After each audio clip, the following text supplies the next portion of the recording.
It's a Minimalist Monday edition of Optimal Living Daily, episode 2547, 5 Simple Tips for a Minimalist Thanksgiving by Rose Lounsbury of roselounsbury.com. And I'm Justin Malik, your narrator. And we keep today's intro nice and minimal as we optimize your life. 5 Simple Tips for a Minimalist Thanksgiving by Rose Lounsbury of roselounsbury.com. Thanksgiving, a relaxing time of holding hands around the bountiful table, laughing heartily at old stories told anew, and creating joyous memories to last a lifetime. Cue the record scratch. Heck no, Thanksgiving is a time of stress when you worry about using the right kind of green beans for the green bean casserole, keeping Aunt Martha happy despite her criticism of your kids, turkey, and choice of bathroom hand towels, and gritting your teeth when Cousin Bill invites his raw vegan girlfriend at the last minute and you have to swap out the pork sausage stuffing for a lentil brown rice casserole. Am I the only one who equates the holidays with crazy? I often tell people I can't do that until after the holidays, as if the holidays are this big stressful hurdle that must be cleared before my life can return to normal. I say, this does not have to be so. I want to show you 5 ways minimalism can put thanks and giving back into Thanksgiving, help you cook less, enjoy your loved ones more, and even declutter your cupboards all at the same time. Think it can't be so? Oh, listen on, doubtful one. Tip number 1, simplify your menu. When did we get the idea that a Thanksgiving meal should feature multiple meats, 15 sides, and so many desserts one might mistake your kitchen for the International Betty Crocker Bake-Off? I urge you, forgo this culinary excess and adopt a simple Thanksgiving menu consisting of a main course, a few sides, and a dessert. Just pick your favorites and let the rest slide.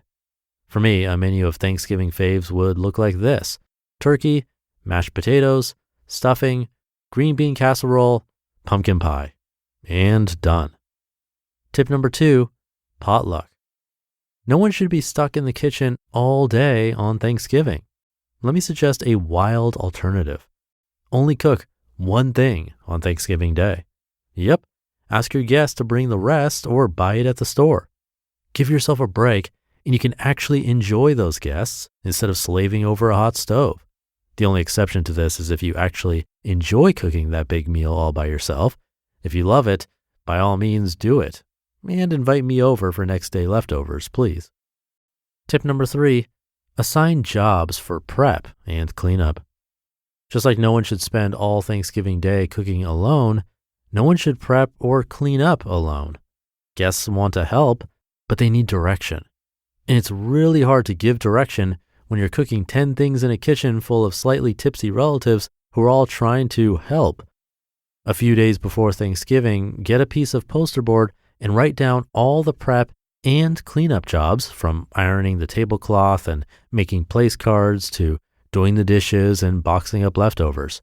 Include jobs for all ages. Kids love being helpful, and I found that making place cards is the perfect job for them.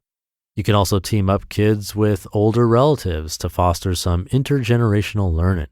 How cool for your 6-year-old to learn how to set a proper table alongside her grandmother.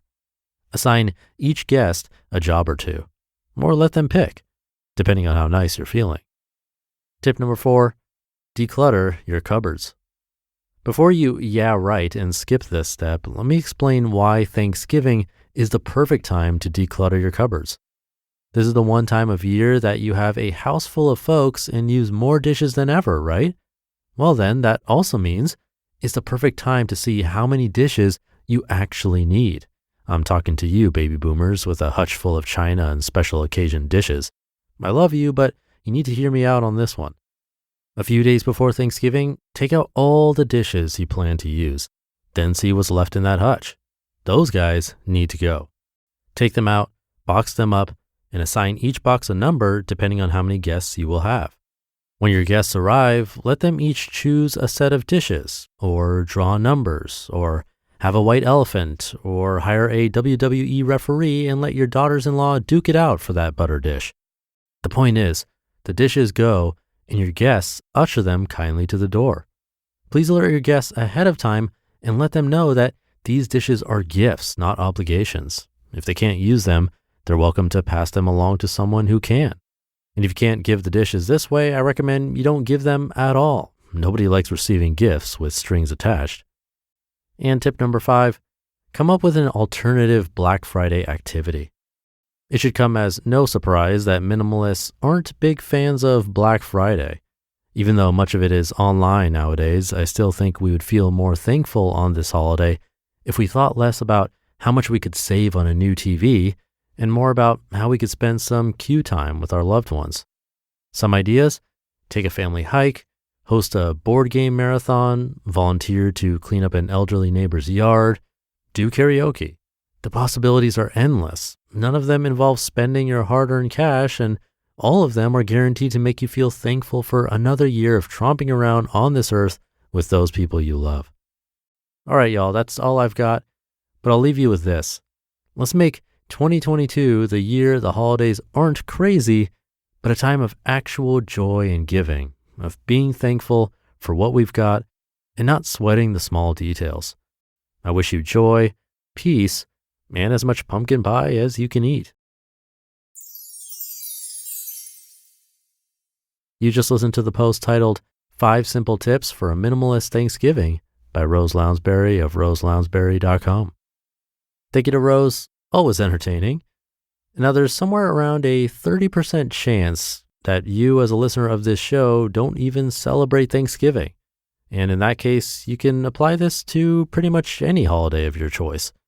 My family happens to celebrate Thanksgiving, and I think it's relatively tame, even if we have around 9 people at the dinner table. For me, I'd agree, a main, a couple of sides, and one dessert are likely plenty, if not too much. I definitely get the allure and fun of it all, but that's where we have to consider, is it worth it? If you actually enjoy the cooking and prep part, and even if that means multiple mains, multiple sides, and multiple desserts, and that sounds worth it to you, then by all means, go for it. But what Rose talked about at the beginning, with most people finding the holidays incredibly stressful, well then some of these ideas might help you out. Oh, and by the way, it looks like this episode is going live on Monday in early November, but sometimes we move things around, and with holidays and everything, I'm trying to get a little bit ahead so that when things get hectic or if I'm not feeling well, then I don't have to stress about releasing episodes on time. All that to say, if I happen to not mention a big holiday, that's why. Getting ahead and moving episodes around makes it really difficult to call out specific holidays. Plus, most listeners actually listen sometime after the day that the episode goes live, so by the time they listen to it, the holiday has already passed. So just know that wherever you are and whichever holiday you happen to be celebrating, I'm always wishing you a happy and nice one, including today. So with that, have a nice day or holiday, whenever and wherever you listen to this. Thank you for being here every day. Have a great start to your week, if you're listening in real time, of course, and I'll see you tomorrow, where your optimal life awaits.